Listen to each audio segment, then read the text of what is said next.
बोलती पुस्तके. ज्यांना वाचनाचा नाद त्यांना बोलती पुस्तके घाली साद. आमचं चॅनल सबस्क्राईब करा आणि सबस्क्राईब करायला इतरांनाही सांगा.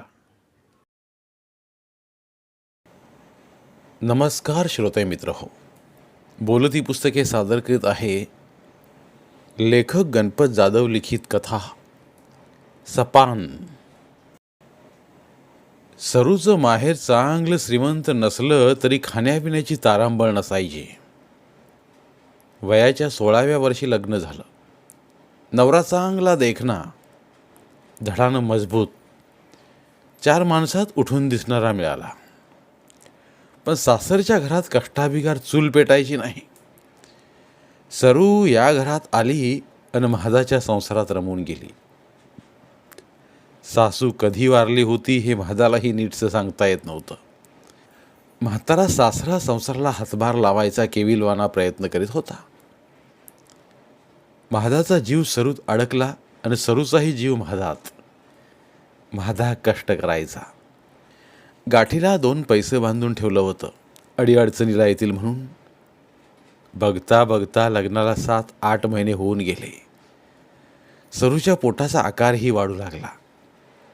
हा आकार जसजसा वाढेल तसतशी महादाला काळजी वाटू लागली. त्याला वाटायचं आपल्या घरात दुसरं बाई माणूस नाही. सरूच्या पोटात दुखलं खुपलं तर काय करायचं. शिवाय आपली वस्ती एक्कलकोंडी. 10-15 मिनटं रस्ता तोडल्यावर एक चुलता राहत होता. ऐन वेळेला चुलतीला कसं बोलवायचं. त्या रात्री घरात रॉकेलचा दिवा जळत होता. महादा सरूच्या जवळ सरकत बोलला, मी काय म्हणतोय, काय आता दिवस वाढायला लागल्यात. तुझं पोट जड व्हायला लागलंय. आता ते का कळत नाही. आता पोट जड होणारच की. अगं तसं नव्हं. मग कसं. इथं आपली वस्ती एकली, जोडीला कोण बी नाही. उद्या तुझं दिवस भरल्यावर कसं करायचं बाळणपण. मग काय म्हणता. मला वाटतंय तू हिऱ्याला जावं. मामी काळजी घेते आलं. माझी काळजी घ्यायला तुम्ही हाय की खंबीर. अगं तसं नव्हं. असल्या कामात बाई माणूस लागतंय. सरूला महादाला सोडून कुठं जायचं जीवावर आलं होतं. वेळ काढूपणानं ती म्हणाली, बघू वेळ आल्यावर. उगाच कशाला काळजी करताय. महादाला खुलवण्यासाठी तिनं आपला हात महादाच्या छातीवरनं फिरवला. महादाच्या केसातनं हात फिरवता फिरवता ती बोलली, आपल्याला पोरगा होणार की पोरगी. अगं काय बी झालं तरी आपलंच लेकरून होते. तरी पण सांगा. महादानं डोक्याला ताण द्यायचा प्रयत्न केला. त्याला पोरापोरीत काही फरक वाटत नव्हता. काय सांगावं हे त्याला कळलं ना. तो म्हणाला, चल छापाकाटा करूया. 1 रुपयाचं नाणं हवेत गरगर फिरलं. खनकन जमिनीवर आपटलं. सरूनं पोरासाठी सांगितलेला छापा पडला. सरूच्या चेहऱ्यावर चमक आली, पण महादाला त्याचं काहीही वाटलं नाही. काही का होईना यात त्याला रस नव्हता. फक्त आपल्याला लेकरू होणार या विचारानं तो आनंदात होता. घराचं छप्पर फाटकं होतं. जागोजागी कुजलेल्या पाचुटातनं बोळं पडलेली. महादाला बरेच दिवस वाटत होतं छप्पर शाकारून घ्यावं म्हणून, पण पाचुटाचा मेळ लागत नव्हता. ऊसाच्या तोडी चालू झाल्या नव्हत्या. ऊस तुटू लागल्यावर वावरं पाचुटानं भरत्यात, तवा शाकारून घेऊ असं तो मनात म्हणत होता. 7वा महिना लागला की सरूला हिऱ्याच्या सासू सासऱ्याकडे पाठवावं असा त्यानं बेत केलेला. म्हातारं आता थकलं होतं. थोरला भाऊ त्याच्या सासूरवाडला जाऊन राहिलेला. तो कधीही म्हाताऱ्याची विचारपूस करीत नव्हता. महादालाही भेटत नव्हता. जास्त आठवण आली तर महादाच त्याच्याकडे जाऊन यायचा उभ्या उभ्या. बघता बघता 2 महिने गेले. सरूला 7वा महिना लागला. पहिल्याच आठवड्यात महादानं सरूकडे विषय काढला. अगं 7वा महिना सुरू झालाय. तुला पाठवावं म्हणतो हिऱ्याला. का गडबड लावली यावं? तुम्हासनी नको झाली यावई. सारखंच 5वा सरला आणि 7वा सरला. अगं मी तुझ्यासाठीच म्हणतो या. तुला सारं कळत असताना असं का करती येड्यावानी? सरून परत वेळ काढूपणा दाखवला. परत नवऱ्याला गोडीनं घेत बोलली, जाऊ म्हण 8व्या महिन्यात. बरं बाई. महादाचा नाविलाज झाला. महादा परत आपल्या संसारासाठी काडीकुडी गोळा करू लागला. सरूच्या या चाल ढकलीत एका पहाटे तिच्या पोटात दुखू लागलं. रात्रीची वेळ. महादाला काय करावं कळत नव्हतं. सरू विवळू लागली. महादा अस्वस्थ झाला. त्याला वाटलं, आपण उगाच हिचं ऐकलं. सोडली असती हिऱ्याला म्हणजे बरं झालं असतं. पण आता वेळ आली होती. सरूचं विव्हळणं त्याला सहन होईना. सरूच्या पोटातल्या कळा वाढू लागल्या होत्या. महादा उठला. चपला पाया घालत म्हाताऱ्याला बोलला, आबा मी नानीला घेऊन येतो. खालच्या वस्तीवरनं ध्यान ठेव. मी लगेच येतो जाऊन. म्हाताऱ्याला बसवून महादा अंधारात वाट तुडवत निघाला. तो कधी पळत होता तर कधी चालत. चुलत्याच्या दारावर थाप मारली. दारावरची थाप ऐकून म्हातारी गप्प झाली. एवढ्या रात्री कोण असायचं? त्यांच्या मनात शंका. म्हातारनं वातावरणाचा अंदाज घेतला. आवाज दिला, कोण हाय? मी महादा आहे नाने. का रे? का आला एवढ्या अंधाराचं? नाने, सरूच्या पोटात कळा सुरू झाल्यात. कवापासनं रे? झाला अर्धा भर तास. एवढा उशीर का केलास मग? काय कळना बघ नानी. नानीनं चादर अंगाभोवती गुंडाळी. दार पुढं ओढून घेतलं. म्हातारला बजावून सांगितलं मी चालली म्हणून. महादा अंधारात वाट काढत होता. त्या वाटेवरनं नानी जात होती महादाच्या पाठोपाठ. तिलाही काळजी वाटू लागली होती. महादानं चुलीवर पातेलं ठेवलं. रांजणातलं पाणी उपसून पातेल्यात वतलं. मोठाली लाकडं पिटिवली आणि जाळ घालत बसला पाण्याला. नानी अर्धा तास आबदली. महादाला घरातून मूल रडल्याचा आवाज आला. पाठोपाठ नानीचा आवाज, महादा पार झालं रे. महादाचा आनंद गगनात मावना. म्हाताऱ्याला पण आबाळ ठेंगणं झालं. आता कोंबड्याच्या बांगा ऐकू येऊ लागल्या. दूर वरून पुसटशा. दिवसाच्या तांबड्या छट्टाही आकाशात उठू लागल्या. नानीनं सरूला आणि पोराला आंघोळ घातली. नानी निघून गेली. महादानं हिऱ्याला सांगावा दिला. सरूची आई बाल. पुरीला खाऊ पिऊ घातलं. 4-8 दिवस मुक्काम केला. महादा आणि सरूचा संसार सुखानं चालला होता. पोराचं नाव अरुण ठेवलं. पोरग रांगू रांगून आता चालायला लागलं. दोघांचाही पोरावर भारी जीव. अरुणला कुठं दुखलं खुपलं तर दोघांच्याही काळजा धस्स व्हायचं. महादा पोराला झोपून 2 पायाच्या पंजावर अधांतरी उचलायचा. पोरगा हसायचं. त्याला पाळणा हल्ल्यासारखं वाटायचं. महादा म्हणायचा, मी पोराला लई शाळा शिकवीन, कलेक्टर करीन. कधी कधी तो अरुणला कलेक्टर म्हणून हाक मारायचा. उन्हाळ्याचा चटका जाणवू लागला होता. विहिरी बारवा आटल्या. माणसं बाह्या सारून पुढं सरसावली. मिळेल तिथं जमिनीत भोकं पाडू लागली. काही माणसांनी नवीन विहिरी धरल्या. गावातल्या माणसांना रोजगार मिळू लागला. गावात ठेकेदार तयार झाले. विहिरीचं ठेकं घेऊ लागले. गावातल्या मजुरांच्या टोळ्या तयार झाल्या. विहिरी खणल्या जाऊ लागल्या. अशीच जनाप्पा सनगराची विहीर तानाजी मळ्यानं ठेका घेतला. माणसांची जुळवाजुळव करू लागला. एका दिवशी त्यानं महादाला हटकलं. माधबा, हाय काय सवड? कशाला रे? सनगराच्या हिरीचा ठेका घेतलाय. माणसं पाहिजे ती, जोड्या मिळाल्या तर बरं म्हणून तुला विचारलं. हाय की आमची बी जोडी. म्हादा आणि सरू सनगराच्या विहिरीतल्या कातळाबरोबर झटू लागली. सनगर रोज विहिरीच्या वर बसून विहिरीच्या खड्ड्यात बघत राहायचा. खड्डा 2 पुरुष गेला होता, पण पाण्याचा ओलावा सुद्धा मिळत नव्हता. संध्याकाळ झाली की तो निराश होऊन घरी जायचा. एका दिवशी जेवायला सुटल्यावर सनगर आंब्याच्या सावलीत विसावत बोलला, गड्यांनो, पाण्याचं काय तोंड दिसेना. डोक्याला याड लागायची पाळी आली या. काय करू सांगा तरी. सनगराची समजूत घालावी म्हणून एक गडी बोलला, मालक, पाणी काय आपल्या हातात आहे वय, पण पानाड्यानं हीच जागा दाखवली होती. काय कळतंय माणसाला जमिनीच्या पोटातलं. जमीन हाय म्हणल्यावर पाणी बी असेलच की तिच्या पोटात. अरे पण आता नुसतं काळं कातळ दिसायला लागलं या. काळ्या कातळातच पाणी घावतं या मालक. जरा खाली उकरू द्या, बघा कसा मुसंडा निघतोय का नाही.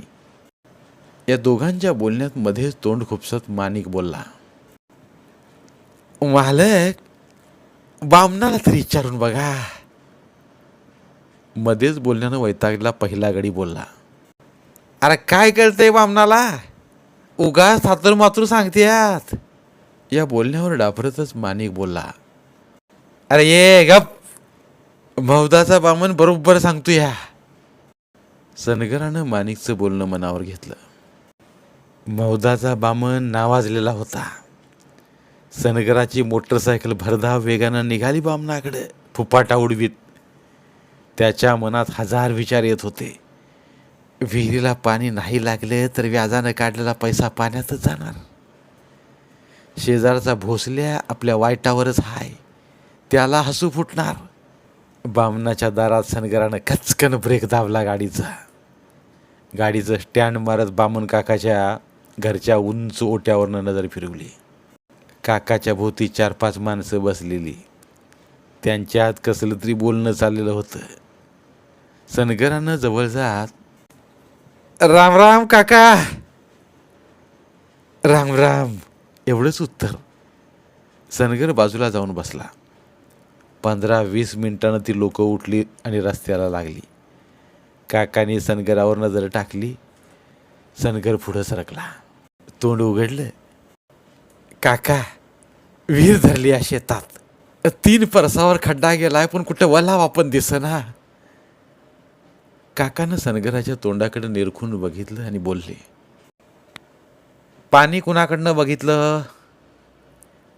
बघितलंय का जाणत्याकडनं? यावर काका काहीही बोलले नाहीत. त्यांनी एक बोटाच्या लांबी एवढी धातूची कांडी काढली, सनगराच्या कपाळाला लावली. तोंडानं काहीतरी पुटपुटलं. बराच वेळ शांतता. परत काकाचा आवाज,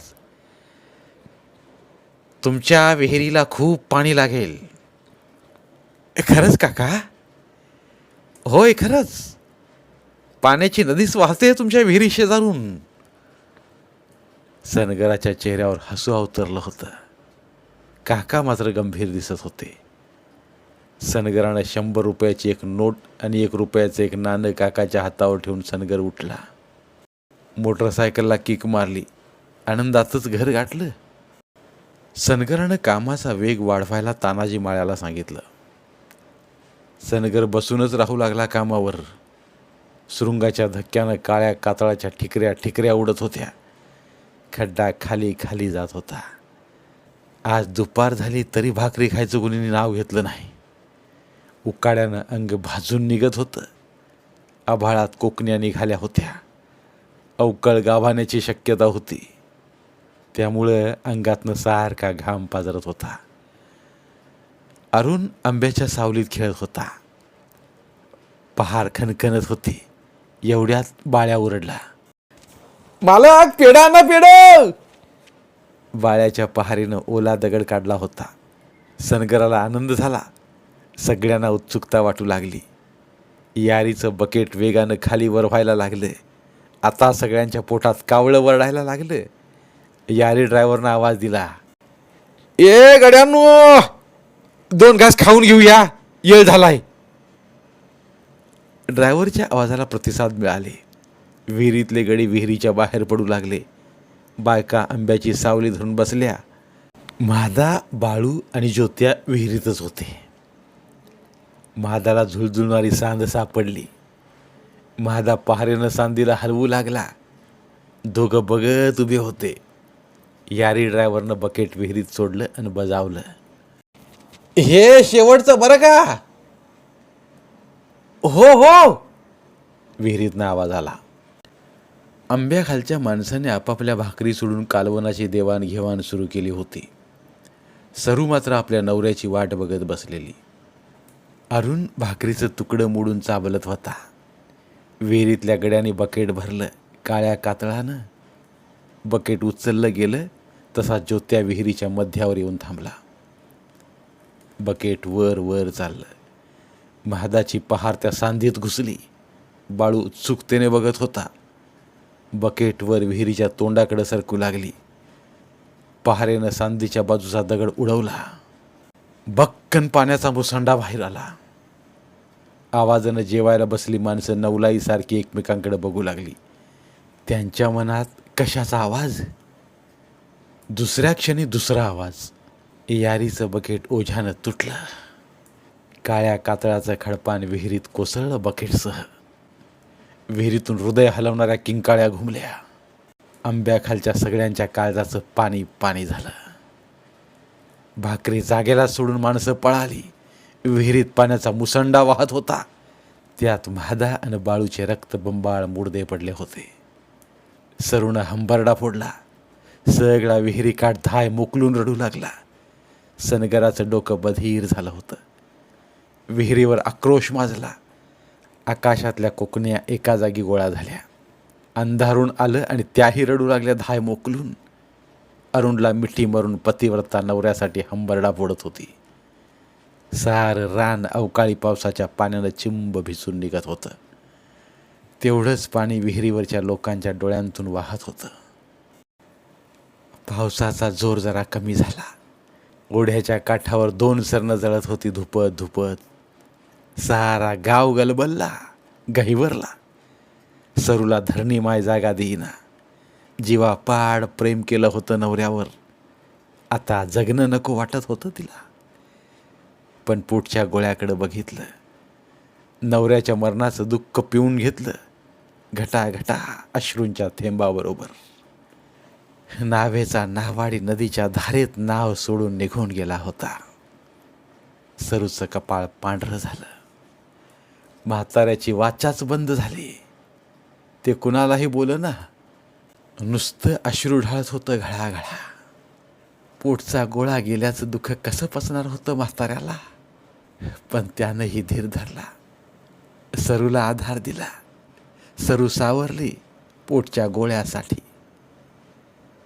सरूनं नवऱ्याचं सपान उरात जपलं. पोराला भरपेट शाळा शिकवायची, नोकरी लावायची आणि आपण सुखाचं दिस जगायचं. तिनं कंबर कसली. खुरप्याची मुठा वळली. सासरा आणि पोरगा पुसू लागली ती. अरुण वर्षानं मोठा होत होता. आईच्या कष्टाची जाणीव ठेवून शिकत होता.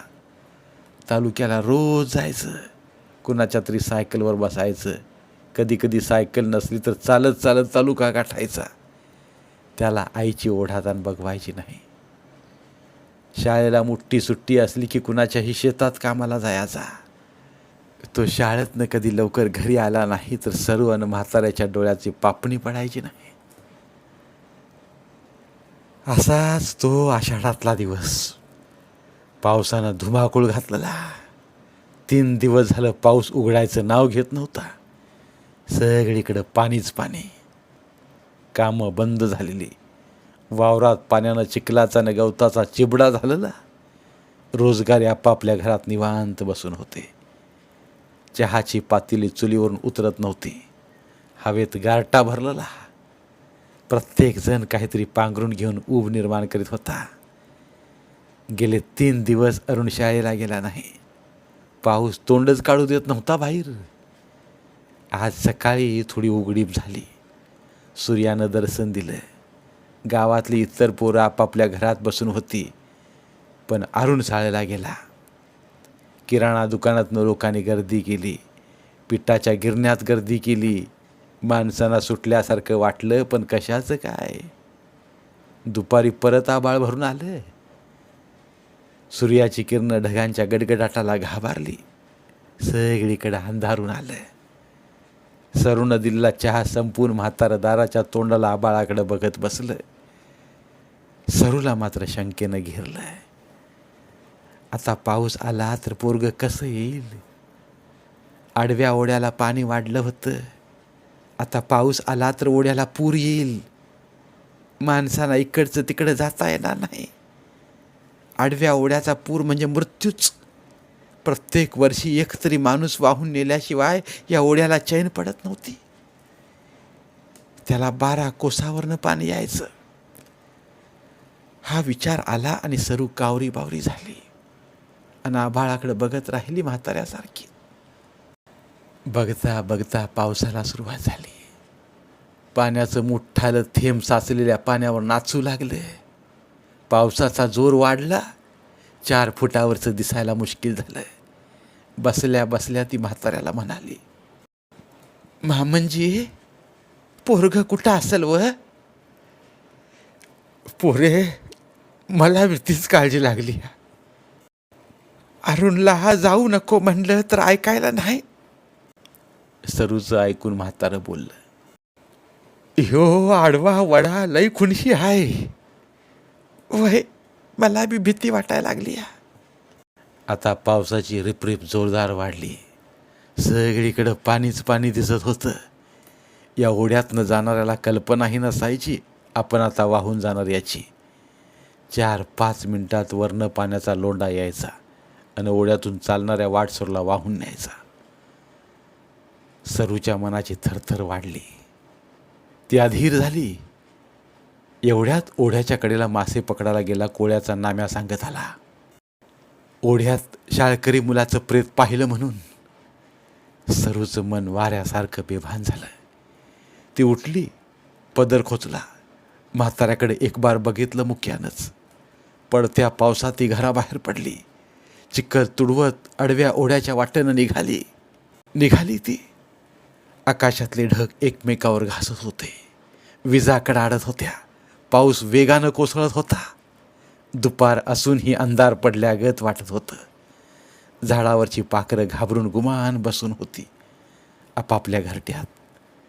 क्षणाचीही उसंत न देता विजा कडाडत होत्या. आकाश गडगडत होतं. युद्धातल्या रथाच्या गडगडाटासारखं तांबड्या मातीच्या राडीत पाय रुतवत सरू निघाली होती. लेकाच्या ओढीनं पायाखालची वाट कधी संपली हे देखील तिला कळालं नाही. समोर आडवा ओढा भरून वाहत होता. ओढ्याच्या पुराचं गढूळ पाणी सभोवतालच्या जमिनीवर वेगानं पसरत होतं. वाहत्या पाण्यावर नजर ठरत नव्हती. सरू भिजून चिंब झाली होती. थंडीनं अंगात हुडहुडी भरली होती, पण ती मायेनं वेडी पिसी झाली होती. सरूला पण काय करतो याचं भान राहिलं नाही. ती त्या तुफान वेगानं वाहणाऱ्या पाण्यात शिरली. पाणी ओढत होतं. पाणी वाढत गेलं. मांडी एवढ्या पाण्यात गेल्यावरती अंतराळी व्हायला लागली. आता ओढा तिला उलटवून आपल्या पोटात गडप करणार एवढ्यात मागणं तिच्या दंडाला हिसडा बसला. ती पाठीमागं पडता पडता सावरली. तिला पाण्यातून बाहेर ओढून काढली. तिनं नीट बघितलं. तो अरुण होता. तो ओढ्याच्या अलीकडं पुराच्या अगोदरच आला होता. पण ओढ्याच्या कडेच्या बाभळीत अडकलेलं मुलाचं प्रेत बघायला जमल्या गर्दीत सामील झाला होता तो. सरूला ओढ्याकडे येताना पाहिलं. तो वेगानं धावत आला. ओढ्यात शिरल्या आईला ओढून काढलं तिनं. अरुणला बघून तिनं हंबरडाच फोडला. रड रड रडली. अरुणही रडत होता. पाऊस कोसळत होता. अरुण आईला घेऊन घरी आला. अरुणला बघताच अस्वस्थ झाल्या म्हाताऱ्याच्या जीवात जीवाला. अरुण हायस्कुलातनं कॉलेजात गेला. उन्हाळ्यात काम करून त्यानं एक सायकल घेतली. आता गावात 3 वेळेला एस टी ही येत होती. सरूला वाटत होतं आता अरुणची शाळा संपल, त्याला नोकरी लागेल, आपल्या हातातलं खुरपं सुटेल, सुखाचं दिवस बघायला मिळतील, नवऱ्याचं सपान पुरं होईल, घरात सून नातवंड येतील, घर लेकरा बाळानं भरून जाईल. म्हणून ती सारखं अरुणला विचारायची, आणखी किती दिवस राहिली रे शाळा? यावर अरुण म्हणायचा, आई, शाळा संपल्यावर सांगतो की मी. BAचं वर्ष अरुण अभ्यास करीत होता. परीक्षा झाली, निकाल लागला. अरुणला चांगलं गुण मिळालं होतं. अरुण पास झालेला शब्द ऐकताच सरू हरक्याजली. आता वाईट दिवस सरलं. नवऱ्यानं बघितलेलं सपान प्रत्यक्षात बघायला मिळणार. तिनं म्हाताऱ्याला सांगितलं. म्हातारंही आनंदलं. आनंदाच्या भरात सरू अरुणला म्हणाली, अरुण, कधी लागणार नोकरी? आई, आता फक्त शाळा पूर्ण झाली, म्हणजे नोकरी नाही व्हाय लागणार आता. नाही, मग कवा माझ्या हातातलं खुरपं सुटल रे? आई, नोकरी मिळवण्यासाठी BEdचा कोर्स करावा लागतोय, पाटलाच्या चंद्रकांत सारखा. मग लागती नोकरी. मग कर की. आई, हा कोर्स करायला पैसे लागतात. आपल्यात तर आणलेले पैसे पिठामिठाला जातात. पैशाचं नाव काढल्यावर सगळ्या घरात स्मशान शांतता पसरली. कोणीच काही बोललं नाही. शांततेचा भंग करत सरूच बोलली, किती पैसे लागतात?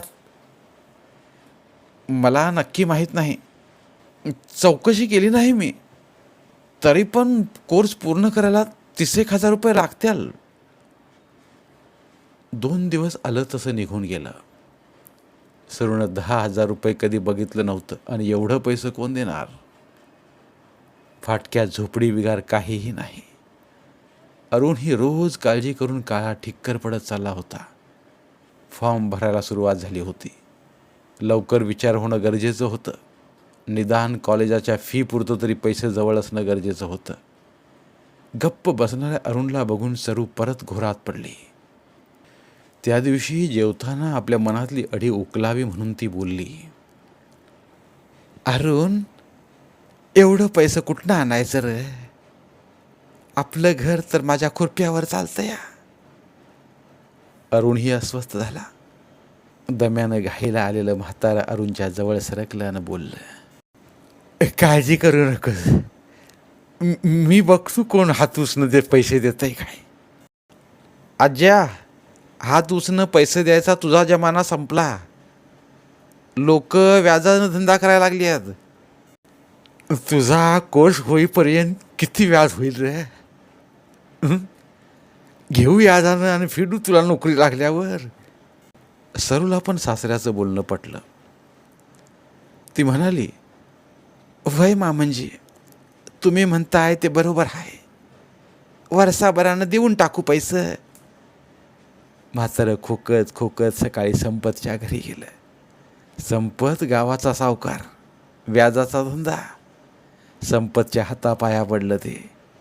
संपत या फाटक्या माणसाला पैसे द्यायला तयार नव्हता. वसूल होण्याची खात्री नव्हती. म्हातारं गयावया करत होतं. इतका वेळ बघणारा पाटलाचा तात्या संपतला म्हणाला, संपतराव, नड आहे म्हाताऱ्याची. पोराला नोकरी लागेल, तुमचा पैसा राहायचा नाही. तुम्हाला तसं वाटत असेल तर मी जामीन होतो म्हाताऱ्याला. संपतरावानं 3 रुपये शेकड्यानं दिल्या पैशावर अरुणचं BEd चालू झालं. सरू एक दिवस घरी बसत नव्हती. अरुण ही गरिबीची जाण ठेवून शिकत होता. दिवाळी गेली तसं थंडीनं जोर केला. दिवस मावळला की रस्त्यावर माणूस दिसेना झालं. सकाळी 7च्या शिवाय कोण उठलेलं दिसत नव्हतं. थंडीची लाट उसळली. म्हाताऱ्याचा दमा नेटावला. दम्यानं त्याचा श्वास कोंडला जाऊ लागला. रात्रभर म्हातारं उलता पालता व्हायचं. सरू खोकणाऱ्या म्हाताऱ्याच्या भोवतीनं असहायपणे हालचाल करायची. तिला काय करावं न काय नाही काही कळत नव्हतं. सरूनं म्हाताराला दवाखान्यात नेलं. डॉक्टरनं काही गोळ्या दिल्या. त्या गोळ्यानं फरक पडायचा, पण पण खाण्याची आभाळ, अरुणची शाळा, त्याला गोळ्या मिळेनाशा झाल्या. त्या रात्री थंडी खूप वाढली. माणसं शेकोट्या पेटवून त्याच्या भोवतीनं बसून राहिली. इकडं सरूच्या घरात म्हातारं तडपडू लागलं. हातापायाच्या किविलवाण्या हालचाली झाल्या आणि आणि सारा देह निपचित पडला, थंडगार होऊन बर्फासारखा. सरूच्या दुःखाला कसलाही बांध नव्हता. नवऱ्या माघारी शब्दाला आधार दिला होता म्हाताऱ्यानं. सरू धाय मोकलून रडत होती. दुसऱ्या दिवशी अरुण आला. आसपासची लोकं आली. म्हाताऱ्याच्या सरणाला अग्नी दिला. अरुणचं BEd संपलं. अरुण पेपरमध्ये जाहिराती वाचायचा. आपली कागदपत्र घेऊन मुलाखतीच्या ठिकाणी जायचा. तिथं मुलाखत पैशाची व्हायची. अरुण मुका व्हायचा. त्याला मुलाखतीनं बाद ठरवला जायचा. हताश होऊन तो परत फिरायचा. कोणीतरी ज्ञानाची किंमत ओळखणारा भेटेल या आशेवर तो वन वन वन फिरत राहायचा. पण कोणीही त्याला घेत नव्हतं. अरुण निराश व्हायला लागला होता. एवढ्या झेललेल्या दुःखाचं चीज होईल असं त्याला वाटत नव्हतं. एकदा अरुणला त्याचा मित्र रोहन भेटला. तो सोलापुरातल्या एका शाळेत नोकरीला होता. त्या शाळेत जागा रिकामी झाली होती. रोहननं सांगितलं मुलाखतीला ये म्हणून. पैशाचा आपण तडजोड करू म्हणाला. पैशा बिगार कोणीच घेणार नाही. सरूच्या त्वचेवर आता गडद सुरकुत्या उमटल्या होत्या.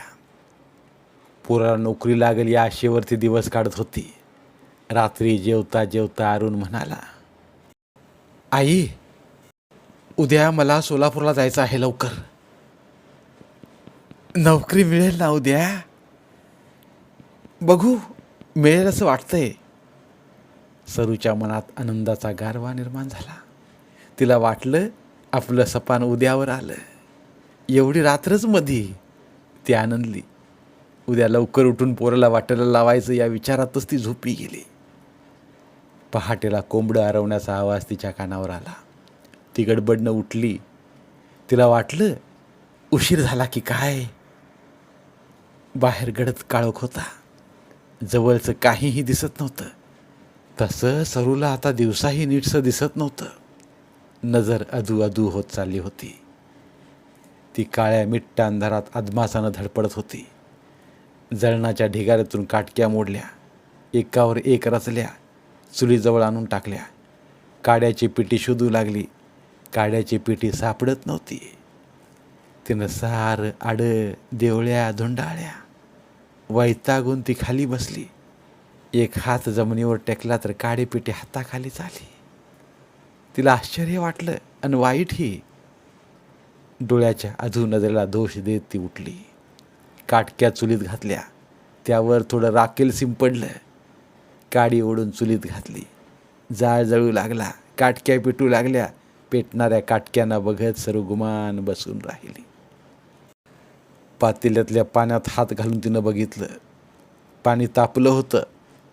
सरूनं अरुणला हाक मारली. अरुण उठला. घराच्या बाहेर डोकावलं. आणखी गडद अंधार होता. मनगटावरल्या घड्याळात बघितलं. पहाटेचं 3 वाजलं होतं. त्यानं सरूकडं बघितलं. त्याला कळालं आई लवकर उठली या ते. तो म्हणाला, आई, इतक्या लवकर कशाला उठलीस? पहाटेचं 3 वाजलेत आत्ताशी. अरे पर कोंबडं वराडलं म्हणून उठली बघ. आई, कोंबडं आता कधीही ओरडतंय. झोप झोप थोडीशी. अरुण परत अंथरुणात जाऊन झोपला. सरू मात्र तिथंच चुलीच्या कडेला कलंडली. डोळा झाकला होता. झोप मात्र लागत नव्हती. आता तांबडं फुटलं. सूर्याची किरणं आकाशाचं पोट फाडून बाहेर येण्यासाठी धडपडल्या गत दिसत होती. पाणी कधीच तापलं होतं. एका हळीत अरुण उठला. चिनपाट उचलून संडासला गेला. सरूनं अंधारात आंघोळ केली. कडक तापलेलं अर्ध पातेलं आणखी चुलीवर होतं. तिनं दुरडीतली 3 वांगी उचलली. मुंडलेल्या विळीवर करा करा कापली. तापल्या तव्यात तेल टाकून वांगी तळून घेतली. मीठ चटणी टाकून चांगली वाफलून घेतली. अरुण संडासला जाऊन आला. दात घासून आंघोळ केली. आता चांगलं दिसायला लागलं होतं. सरूनं चहाचं पातेलं चुलीवर ठेवलं. साखर, पाणी, चहा पावडर टाकून उकळवलं. काळ्या रंगाचं ते चहाचं पाणी फुलपात्रात ओतून अरुणला दिलं. एका ताटलीत ओतलेला चहा आपल्या तोंडाला लावला. अरुण आता कापडं घालून तयार झाला. सरूनं भाकरीवर वांग्याच्या फोडी टाकून भाकरी चारी बाजूनी दुमडल्या. स्वच्छ धुतलेल्या रुमालात बांधल्या. अरुण जायला निघाला. त्याच्या हातात भाकरी देताना आपला हात त्याच्या डोक्यावरनं फिरवला. अरुणच्या कपाळाचा मुका घेतला. जाणाऱ्या अरुणच्या आकृतीकडे बघत ती दारात उभी राहिली. सरू आज दिवसभर अस्वस्थ होती. आत्तापर्यंत अरुण रिकामाच माघारी येत होता. आज काय होतं याची उत्सुकता तिला लागलेली. जिकडं जाईल तिकडं पैसे मागत्यात. आपल्याकडं तर कपाळावर लावायलाही पैसा नाही. दिवसभर डोक्यात विचार करून करून तिचं डोकं दुखायला लागलं. दिवसभर मन वाऱ्यासारखं पळत होतं. इकडं तिकडं. जमिनीवर अंग टाकूनही झोप लागत नव्हती. उलट अंगच दुखायला लागलं होतं. तिला कुणाचा तरी आवाज ऐकायला आला. तिनं आपलं अंग जरा झुकवलं. छपराच्या बाहेर डोकावलं. आवाज कोणाचाही याचा कानोसा घेतला. ती सुताराची तानू होती. अव सरू वहिनी, का हो, काय करताय? काय नाही, झोपून राहिली. अंग दुखतंय जरा. चला फिरून येऊया. कुठं व? बामणाच्या मळ्यात. काय करायचं व बामणाच्या मळ्यात जाऊन? सरूवहिनी, तोंडाला काय चव नाही. म्हणलं बामणाच्या मळ्यात भाजी हाय, आणावी थोडी. 2 मिठाचं खडं टाकून पाण्यात शिजवली तरी तोंडाला चव येते. खरं तर सरूला भाजीपाल्याचं काही सोयर सुतक नव्हतं. कंटाळा आलाय, जरा पाय रिकामं करावं म्हणून तिनं होकार भरला. घराची कडी नीट लावत तिनं एक लुगड्याचा धडपा उचलला. बामणाच्या मळ्यात बक्कळ पाणी. पाण्यामुळे तांदूळसा, चिगळ, माठ उगवलेला. सरू आणि तानू मळ्यात निघाल्या. सुखदुःखाच्या गप्पा मारीत बामणाच्या मळ्यात गेल्या. धडप्यात भाज्या साठवल्या. माघारी येताना वाटेत लागणाऱ्या महारुड्यात अडकल्या. गप्पा मारीत मारीत कधी दिवस मावळतीला चालला हेही कळालं नाही त्यासने. सरूनं तिच्या दाराची कडी काढली. आता तिला वेध लागले होते अरुणच्या परतीचे. आई, मला नोकरी लागली, हे अरुणच्या तोंडून ऐकण्यासाठी ती अधीर झाली होती. नवऱ्याच्या माघारी डोळ्यात साठवलेलं सपान पावला पावलानं तिच्याकडे सरकत होतं. सरूनं जळणाऱ्या काटक्यांचा ढीग चुलीमोरं टाकला. चहाचं पातेलं घासून स्वच्छ केलं. आता पातेल्यातलं काळं पाणी उष्णतेमुळे उकळायला लागलं. सरूच्या मनात विचारांचं मह उठलेलं. तिनं दोन्ही हातात पदराची टोकं धरली. चुलीवरचं पातेलं खाली उतरलं. विचाराच्या तंद्रीतच भिंतीला टेकवलेली ताटली सप्पायला ठेवली. त्यात चहाचं काळं पाणी ओतलं. नकळत भिंतीकडे सरकवली. पण क्षणात ती भानावर आली. ताटलीतनं चहा पिणारं म्हातारं कधीच मरून गेलं होतं. तिच्या डोळ्यातनं अश्रूंच्या धारा वाहू लागल्या. पदराचा बोळा तोंडावर दाबून ती रड रड रडली. श्रावणातल्या गळणाऱ्या ढगांसारखं पाणी वाहत होतं तिच्या डोळ्यांतून.